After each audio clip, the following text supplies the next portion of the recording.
வாங்க எப்படி இருக்குன்னு டேஸ்ட் பாத்துறோம். இதெல்லாம் கடைக்கு கொடுத்து வச்சிருக்கணும்.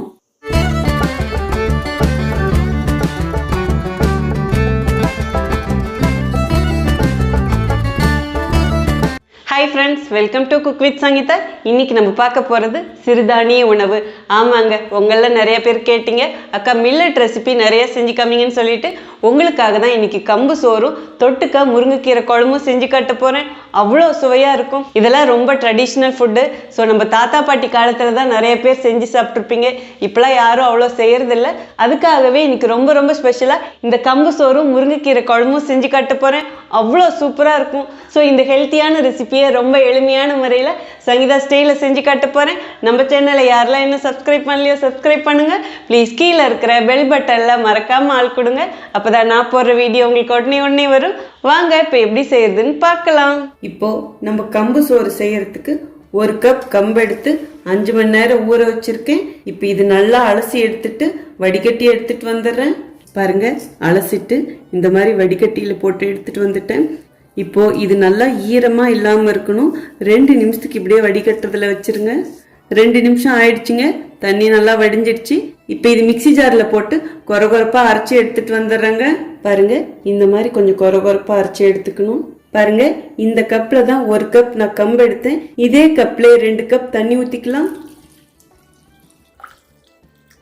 இப்போ அப்படியே ஒரு தடவை மிக்ஸ் பண்ணி கொடுங்க. கம்பு சோறு செய்யறதுல நிறைய மெத்தட் இருக்கு. எந்த வழியில செஞ்சா உங்களுக்கு ஈஸியா இருக்குமோ அதுக்கு தகுந்த மாதிரி தான் நான் சொல்லித்தரேன். இந்த அளவுக்கு மிக்ஸ் பண்ணா போதுங்க. இப்ப திரும்ப ஒரு வாட்டி இதை அரைச்சி எடுத்துட்டு வந்துடுறேன். பாருங்க, தண்ணி ஊத்துனதுக்கு அப்புறம் அரைச்சி எடுத்துட்டு வந்துட்டேன். இப்ப இது வேற ஒரு பாத்திரத்துக்கு மாத்திடலாம். இங்க பாருங்க, அடியில் அப்படியே கொஞ்சம் குறையா இருக்கணும். அப்பதான் சோறா வரும்.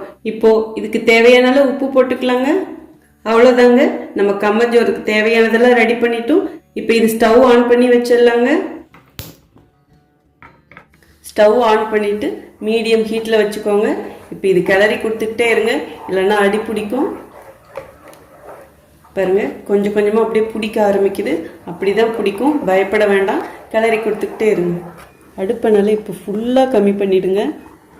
பாருங்க, முன்ன இருந்ததுக்கும் இப்போக்கும் கட்டி கட்டியாக ஆகிட்டே அப்படியே திக்காகிட்டே வரும். பாருங்க, நம்ம அப்படியே டைரக்டா பாத்திரத்திலேயும் செஞ்சுக்கலாம். இப்ப நான் செஞ்சிட்டு இருக்கிற மாதிரி பக்கத்துல சுடு தண்ணி கொஞ்சம் வச்சுக்கணும். அந்த சுடு தண்ணி ஊற்றி தெளிச்சு இதே மாதிரியே கிளறிக்கிட்டு இருக்கணும். நான் ஈஸியான ஒரு முறையில் உங்களுக்கு சொல்லித்தர போறேன். இந்த அளவுக்கு இப்போ காய்ச்சினா போதும். அதாவது 4 to 5 நிமிஷம் இதை கிளறதுக்கு ஆகும், அவ்வளோதான். பட் இந்த மாவு ஃபுல்லாகவே வெந்திருக்காது. இப்போ ஸ்டவ் ஆஃப் பண்ணிடலாம். அடுத்தது என்ன பண்ணணும்னு சொல்கிறேன். பாருங்க, இந்த மாதிரி ஒரு பாத்திரம் எடுத்துக்கோங்க. அதாவது குக்கருக்குள்ள வைக்கிற மாதிரி ஒரு பாத்திரம் எடுத்துக்கோங்க. அந்த பாத்திரத்தை ஒரு தடவை கழுவிட்டு ஈரமா வச்சுக்கோங்க. இப்போ நம்ம ரெடி பண்ணி வச்சிருக்க கம்பு சோறை இதிலே போட்டுடலாம். பாருங்க, இப்பயே நல்லா திக்கா இருக்கும். இப்போ இதை நல்லா எல்லாம் வலிச்சு விட்டுருங்க. பக்கத்துல நான் ஒரு கிண்ணத்துல தண்ணி வச்சிருக்கேன். இது சாதா பச்சை தண்ணி தான். இங்க பாருங்க, மேலே இப்படி லேசா தெளிச்சு விடுங்க. ஏன்னா ட்ரை ஆகாமல் இருக்கிறதுக்காக இப்படி அமுக்கி கொடுங்க லேசா. நீங்கள் சுடு தண்ணியில் வேணாலும் மேலே தெளிக்கலாம், பச்சை தண்ணியில் வேணாலும் தெளிக்கலாம். ஏன்னா திரும்ப இதை நம்ம குக்கரில் வச்சு வேக வைக்க போகிறோம். இந்த அளவுக்கு ரெடி பண்ணால் போதும். பாருங்க, ஒரு குக்கர் எடுத்து அதில் கொஞ்சமாக தண்ணி ஊற்றிட்டு ஒரு ஸ்டாண்டும் இதில் வச்சுக்கலாம். இப்போ நம்ம ரெடி பண்ண கம்பு சோறும் உள்ளே வச்சிடலாம்.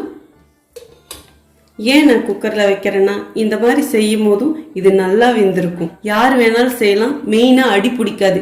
இதே நீங்கள் டைரெக்டாக பாத்திரத்தில் செய்யும் போதும் கொஞ்சம் அடி பிடிக்க சான்ஸ் இருக்கு. இப்போ இதுக்கு மேலெல்லாம் எதுவுமே மூட வேண்டாம். ஆனால் தண்ணி மட்டும் கீழே அளவாக வச்சுக்கோங்க.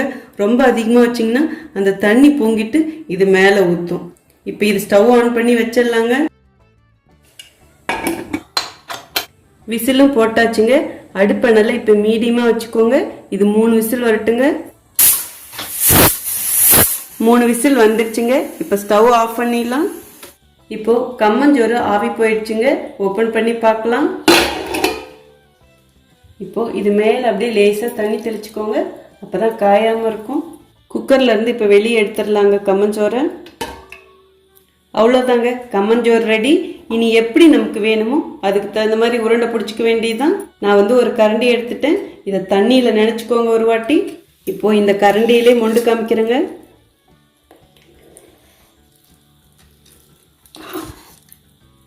பக்கத்தில் ஒரு கிண்ணியில் தண்ணி வச்சுக்கோங்க. பாருங்கள், இதெல்லாம் இப்படி ஒன்று சேர்த்துக்கோங்க. அப்படியே உருண்டையாக பிடிக்க வேண்டியதுதான். தண்ணி தொட்டு இப்படி நல்லா அழுத்தி கொடுக்குறேன். பாருங்கள், கரண்டியில் அப்படியே நல்லா இப்படி வச்சு அழுத்தி மொழிவிட்டேன். இப்போ அப்படியே எடுத்துடலாம். வாவ், அப்படியே லட்டு மாதிரி வருது பாருங்கள். இப்போ கையில் எடுத்து இப்படி நல்லா அப்படியே உருட்டி கொடுங்க. இப்போ எல்லாத்தையுமே இதே மாதிரி உருண்டை பிடிச்சிடலாங்க. பாருங்கள், இப்போ கம்மஞ்சோறும் ரெடி ஆயிடுச்சு. வாங்க இப்போ முருங்கைக்கீரை குழம்பு எப்படி செய்கிறதுன்னு பார்க்கலாம். பாருங்கள், முருங்கைக்கீரை குழம்பு வைக்கிறதுக்கு துவரம் பருப்பு 100 கிராம் எடுத்து அதை 20 நிமிஷம் தண்ணியில் ஊற வச்சு எடுத்துருக்கேன். நல்லா கழுவிட்டு இது மாதிரி வடிகட்டி எடுத்துக்கோங்க. குழம்பு உங்களுக்கு எந்த அளவுக்கு வேணுமோ அதுக்கு தகுந்த மாதிரி பருப்பு போட்டுக்கோங்க. இப்போ இதுலேயே 5 பல்லு பூண்டும் போட்டுக்கலாம். காஞ்ச மிளகாய் 7 போட்டுக்கலாம். நீங்கள் உங்கள் காரத்துக்கு ஏற்ப போட்டுக்கோங்க. இதுலேயே மிளகு 1 டீஸ்பூன் போட்டுக்கலாம். ஜீரகமும் 1/2 டீஸ்பூன் போட்டுக்கலாங்க. இதோடையே சோம்பும் 1/2 டீஸ்பூன் போட்டுக்கலாங்க. இப்போ இது மிக்சியில் போட்டுக்கலாங்க. இப்போ இதை அரைக்கிறதுக்கு தேவையான அளவு தண்ணி ஊற்றிக்கலாம். இப்போ இதை அரைச்சி எடுத்துட்டு வந்துடுறேங்க. பாருங்க, இந்த மாதிரி அரைச்சிக்கணும். மசால் வடைக்கெல்லாம் எப்படி கொரகொரப்பாக இருப்போம் அந்த மாதிரி இருக்கணும். இந்த பருப்பு அங்கங்கே அப்படியே கொஞ்சம் கொஞ்சம் தெரியணும். ஸோ இந்த அளவுக்கு அரைச்சா போதுங்க. இதை அப்படியே எடுத்து ஒரு பக்கம் வச்சிடுங்க. பாருங்க, முருங்கைக்கீரை குழம்பு வைக்கிறதுக்கு முருங்கைக்கீரை நல்லா 2 கைப்பிடி அளவு எடுத்திருக்கேன். நீங்கள் கூடி கரைச்சி போட்டுக்கலாம். இதை தண்ணியில் அலசிட்டு இந்த மாதிரி வடிகட்டியில் போட்டு வச்சிடுங்க. இப்போ இதுவும் ஒரு பக்கம் வச்சிடுங்க. முருங்கைக்கீரை குழம்பு வைக்கிறதுக்கு ஸ்டவ் ஆன் பண்ணி ஒரு பாத்திரம் வச்சுட்டேன். தேவையான அளவு எண்ணெய் ஊற்றிக்கலாங்க. நான் தேங்காய் எண்ணெயில் தான் செய்கிறேன். இதுலேயே கடுகு 1 டீஸ்பூன் போட்டுக்கலாங்க. அடுப்பை நல்லா இப்போ மீடியமாக வச்சுக்கோங்க. பாருங்க, கடுகு பொரிஞ்சிடுச்சு. பெரிய வெங்காயம் 1 எடுத்து கட் பண்ணி வச்சிருக்கேன். இப்போ அதுவும் இதிலே போட்டுடலாம். இந்த வெங்காயம் கண்ணாடி பதம் வர வரைக்கும் வதக்கலாங்க. பாருங்க, வெங்காயம் இந்த அளவுக்கு வதக்கினா போதுங்க. நமக்கு சாப்பிடும் போதும் வெங்காயம் வாய்க்கு கிடைக்கணும். இப்போ இது கூடவே 2 தக்காளி பழமாக எடுத்து கட் பண்ணி வச்சிருக்கேன். அதுவும் இதிலே போட்டுக்கலாம். இதையும் சேர்த்து கலரி கொடுங்க. அடுப்பணல் மீடியமாக வச்சுக்கோங்க. இதுலேயே 1/2 டீஸ்பூன் மஞ்சள் பொடி போட்டுக்கலாங்க. எல்லாத்தையும் ஒன்று சேர்த்து கலரி கொடுங்க. இந்த தக்காளி நல்லா வதங்கட்டும். இந்த தக்காளி வதங்கிறதுக்காக கொஞ்சம் உப்பு போட்டுக்கலாங்க. இப்போ இதையும் சேர்த்து கலரி கொடுங்க. இதிலே கொஞ்சம் கருவேப்பிலையும் போட்டுக்கலாங்க. தக்காளி லேசாக அப்படி மசிச்சு கொடுங்க. பாருங்க, எல்லாம் நல்லா மசிஞ்சிடுச்சு. இந்த ஸ்டேஜில் நம்ம அரைச்சி வச்சதும் இதிலே ஊற்றிடலாங்க. பாருங்க, அப்படியே பருப்பருப்பாக இருக்குல்ல, இந்த மாதிரி இருக்கணும். இப்போ குழம்பு உங்களுக்கு எந்த அளவுக்கு திக்னஸ் வேணுமோ அதுக்கு தகுந்த மாதிரி தண்ணி ஊற்றி கூட்டி வச்சுக்கோங்க. கொஞ்சம் தண்ணியாட்டமே வைங்க. ஏன்னா இது பருப்பு அரைச்சி ஊற்றி இருக்கிறதுனால நல்லா திக்காகும். இப்போ இதை டேஸ்ட் பாருங்க, உப்பு காரம் கரெக்டாக இருக்கான்னு உங்களுக்கு தகுந்த மாதிரி அட்ஜஸ்ட் பண்ணிக்கோங்க. இப்போ அடுப்பை நல்லா ஃபுல்லாக வச்சிடுங்க. இது நல்லா ஒரு கொதி வரட்டுங்க. பாருங்க, கொதி வருது. இப்போ ஒரு வாட்டி கிளறி கொடுங்க. பாருங்க, குழம்புடைய திக்னஸ் கரெக்டாக இருக்கு. இப்போ அடுப்பை நல்லா குறைச்சி வச்சிடுங்க. 3 நிமிஷத்துக்கு இது நல்லா கொதிச்சு பச்சை மணம்லாம் போகட்டுங்க. பாருங்க, இடையில ஒரு வாட்டி நான் இப்படி கிளறி கொடுக்குறேங்க, இல்லைன்னா அடி பிடிக்க வாய்ப்பு இருக்கு. பாருங்க, 3 நிமிஷம் நல்லா கொதிச்சிடுச்சு. குழம்புல இருக்கிற பச்சை வாடையும் போயிடுச்சு. இந்த அளவுக்கு கொதிச்சா போதுங்க. இப்போ நம்ம கீரை போட்டுடலாம். அடுப்பை நல்லா இப்போ ஃபுல்லாக கம்மி பண்ணிடுங்க. இந்த கீரை அப்படியே நல்லா உள்ள தள்ளி கொடுங்க. இந்த கீரை போட்ட உடனே இன்னும் கொஞ்சம் அப்படியே தண்ணியாட்டம் வரும். ஏன்னா அந்த கீரையிலேருந்து அப்படியே தண்ணி வரும் பார்த்தீங்களா, அதனால அப்படியே குழம்பு கொஞ்சம் இலகி வரும். இப்போது அடுப்பை நல்லா ஃபுல்லாக கம்மி பண்ணிவிடுங்க. இந்த கீரை 2 நிமிஷத்துக்கு வெந்தால் போதும். ஜஸ்ட் அந்த கீரை சூடேறிட்டு அப்படியே கொஞ்சம் சுருங்கினாப்பில் வரும். அந்த நிறம் மாறக்கூடாது. அப்போ தான் இந்த கீரையில் இருக்கிற சத்து அப்படியே இருக்கும். இப்போ இப்படியே 2 நிமிஷம் கொதிக்கட்டுங்க. கீரையோட கலர் பாருங்க, அப்படியே பச்சை பசேர்னு இருக்கு. பாருங்க, முருங்கைக்கீரை போட்டதுக்கப்புறம் நல்லா ஒரு கொதி வந்துருச்சு. இந்த அளவுக்கு வெந்தா போதும். இப்போ ஸ்டவ் ஆஃப் பண்ணிடுங்க. அவ்வளோதாங்க, சூப்பரா மணக்க மணக்க நம்ம முருங்கைக்கீரை குழம்பு ரெடி ஆயிடுச்சு. கம்மஞ்சோறும் ரெடி ஆயிடுச்சு. வாங்க எப்படி இருக்குன்னு டேஸ்ட் பார்த்துருவோம். இப்போ நான் ஃபர்ஸ்ட் எப்படின்னு டேஸ்டிங் உங்களுக்கு காமிச்சிடுறேன். ஏன்னா இது சூட்டோட சாப்பிடணும். இதுக்கு என்னெல்லாம் டிப்ஸ் வேணுமோ லாஸ்டா கொடுக்குறேன். ஒரு உருண்டை எடுத்திருக்கேன். ஸ்வீட் போட்டு இது எப்படி சாப்பிடலாம் அப்படிங்கறத இப்போ உங்களுக்கு சொல்றேன்.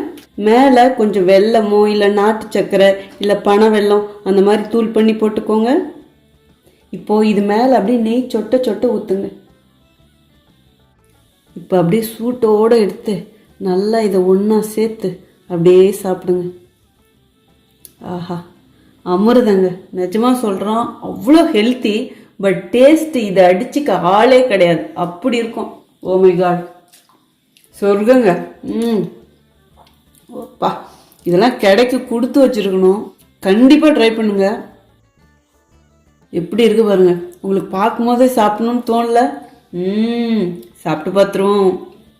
ஆஹா, எனக்கு ஸ்வீட் பத்தில் நான் இன்னும் கொஞ்சம் போட்டுக்கிறேன். இப்போ அப்படியே திரும்ப நெய் சொட்ட சொட்ட விடுங்க. சின்ன குழந்தைங்களுக்கு இந்த மாதிரி கொடுத்து பாருங்க, அவ்வளோ விரும்பி சாப்பிடுவாங்க. நாங்கள் சின்ன வயசுல இப்படி தான் சாப்பிடுவோம். இன்னுமே என் மனசுல நிற்கிது. எங்கள் எல்லாருக்கும் ரொம்ப ரொம்ப பிடிக்கும். பட் செய்யணுங்க, இதெல்லாம் அனுபவிக்கணும். சாப்பிட்ருவோங்க. இதே மாதிரியே ட்ரை பண்ணி பாருங்க. இதுக்கு சொல்கிறதுக்கு வார்த்தைலாம் இல்லைங்க. இதே எல்லாம் ஒரு குழப்பிட்டேன். எனக்கு முருங்கைக்கீரை குழம்பு சாப்பிட்றது தான் பிடிக்கும். பட் ஃபஸ்ட்டு பிடிச்சது இதுதாங்க, இந்த ஸ்வீட்டு தான். ஸோ ரொம்ப சூப்பராக இருக்குங்க. நீங்களும் இதே மாதிரியே ட்ரை பண்ணி பாருங்கள். இனி அடுத்தது நம்ம முருங்கைக்கீரை குழம்பு ஊற்றி எப்படி இருக்குன்னு டேஸ்ட் பார்க்கலாம். மணக்க முருங்கைக்கீரை குழம்பு. இப்போ கம்மஞ்சோறும் முருங்கைக்கீரை குழம்பும் ரெடி ஆயிடுச்சு. இப்போ தேவையான டிப்ஸ் உங்களுக்கு கொடுத்துட்றேன். கம்மஞ்சோறு ஃபர்ஸ்ட் பார்த்துடலாம். கம்மஞ்சோறு செய்யறது ரொம்ப ரொம்ப ஈஸி. எல்லாரும் நினச்சிட்டு இருப்பீங்க ரொம்ப கஷ்டம்னு. இன்னைக்கு நான் எப்படி செஞ்சனோ அதே மாதிரி செய்யுங்க. தண்ணி அளவும் நான் என்ன வச்சனோ அதே மாதிரி செய்யுங்க. அதே மாதிரி ஒரு சிலர் கம்பில் வர தவிடெல்லாம் புடைச்சிட்டு செய்வாங்க. அப்படிலாம் முடிஞ்சா உங்களால செய்யுங்க. இல்லை எனக்கு அதெல்லாம் தெரியாதுன்னா இந்த மாதிரி செய்யுங்க. நிஜமா எனக்குமே கம்புலாம் புடைக்க தெரியாது. ஆனால் இப்படி செஞ்சு பாருங்க, செம்ம டேஸ்ட்டாக இருக்கும். கம்பு போட்டு கிளறும் போதும் கட்டி கட்டியாக ஆகும். இந்த மாதிரி நிறைய ப்ராப்ளம் இருக்குது. அதெல்லாம் தவிர்க்கிறதுக்காக தான் உங்களுக்கு எந்த வழியில் சொல்லி கொடுத்தா ஈஸியாக இருக்குமோ அதுக்கு தகுந்த மாதிரி சொல்லி கொடுத்துருக்கேன். இப்போ நான் சொல்லி கொடுத்த மாதிரி குக்கர்லேயே வைங்க, சாப்பாடு சூப்பராக வெந்திருக்கும். அடுத்தது முருங்கைக்கீரை குழம்புக்கு. இதுக்கு ஒன்றுமே வேணாங்க, நான் எப்படி காமிச்சனோ அப்படியே செய்யுங்க. இதுக்கெல்லாம் சொல்கிறதுக்கு ஒன்றுமே இல்லை. ஒன்றே ஒன்று சொல்லலாம், பருப்பளவு பார்த்து போடணும். ரொம்ப அதிகமாக போட்டிங்கன்னா அப்படியே புட்டு மாதிரி ஆகிடும். அந்த குழம்போட டேஸ்ட்டு ஃபுல்லாக இழுத்துடும். அதே மாதிரி கம்பு சாதம் நான் இன்னைக்கு செஞ்சது ஒரு கப்பில் அது 200 கிராம் இருக்கும். 200 கிராம் கம்புக்கு பார்த்தீங்கன்னா இந்த சைஸுக்கு 3 கட்டி வந்தது. ஸோ உங்களுக்கு எப்படி அளவு வேணுமோ அதுக்கு தகுந்த மாதிரி எடுத்துக்கோங்க. இப்போ முருங்கைக்கீரை குழம்புக்கு இன்னொரு மெயினான விஷயம் என்னன்னு பார்த்தீங்கன்னா, இந்த கீரையோட சத்து போகாமல் இருக்கிறதுக்கு ரொம்ப நேரம் கொதிக்கக்கூடாது. முருங்கைக்கீரை போட்டதுக்கப்புறம் இவ்வளோதாங்க. இந்த அளவுக்கு தெரிஞ்சுக்கிட்டா போதும். இந்த 2 ரெசிபியும் அவ்வளோ அட்டகாசமாக செஞ்சிடலாம். இப்போ முருங்கைக்கீரை குழம்பும் கம்பு சாதமும் எப்படி இருக்குன்னு டேஸ்ட் பார்த்தலாம். ஆஹா, சாப்பிட்ருவோங்க. நல்லா போட்டு முருங்கைக்கீரை குழம்புல அப்படியே புரட்டி எடுக்கணுங்க. இதை சும்மா அப்படி நோவாமலாம் நோம்பு கும்பிட்டுலாம் சாப்பிடக்கூடாது. அப்படியே வாரி வலிச்சு சாப்பிடணுங்க. சாப்பிட்ருவோம். அப்படியே செம்ம செட்டில்டாக இருக்கு. அப்படியே இந்த குழம்பு ரொம்ப மைல்டாக இருக்கு. காரம் உப்பு எல்லாமே கரெக்டாக இருக்கு.